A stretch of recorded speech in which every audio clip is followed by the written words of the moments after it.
De rester, ou plutôt de retourner en France tout en partant aux antipodes à 17 000 km de la métropole. La Nouvelle-Calédonie abrite une biodiversité unique au monde.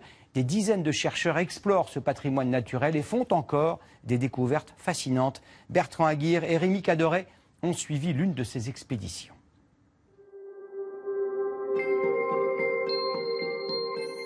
Avec ses 18 000 km² de montagnes, de lagons et de plaines sauvages, l'archipel de Nouvelle-Calédonie possède une biodiversité unique au monde. Ça vient un peu le niveau d'eau. Là, t'as pas pied. C'est la mare temporaire la plus profonde de l'île, elle fait à peu près 50 mètres. Donc au point de vue biologique, c'est intéressant parce que forcément, on espère y trouver des organismes capables de supporter l'assèchement. Pour leurs travaux d'inventaire, les chercheurs du musée d'histoire naturelle n'hésitent pas à jouer les explorateurs.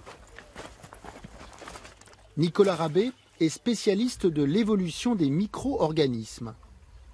C'est des milieux assez rares sur la planète, donc on veut essayer d'inventorier toute cette diversité un peu cachée qui n'a pas encore été l'objet d'études dans l'île. La Nouvelle-Calédonie a été entièrement submergée par les eaux il y a 37 millions d'années avant de refaire surface. C'est pour cela que sa faune et sa flore sont souvent endémiques. On ne les trouve qu'ici.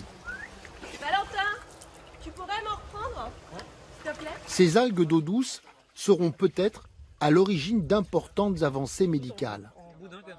Là, à l'instant, ils viennent de me monter ça, donc c'est un peu gluant, enfin c'est pas très appétissant. Je ramène plus de 200 échantillons, donc il y a facilement 1 an de travail dessus, donc on verra vraiment lorsque je serai au musée.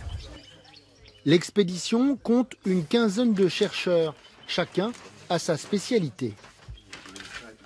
Moi je suis là pour chercher des crevettes, donc il faut que je cherche des eaux courantes, donc des rivières, des criques.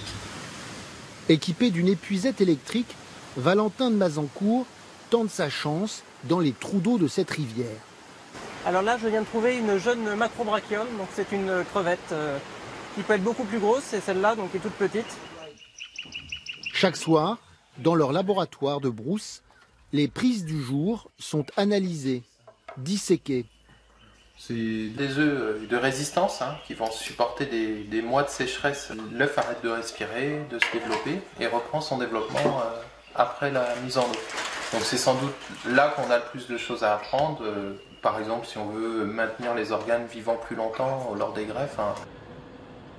Chaque découverte apporte de nouveaux enseignements et la nature calédonienne est encore loin d'avoir livré tous ses secrets.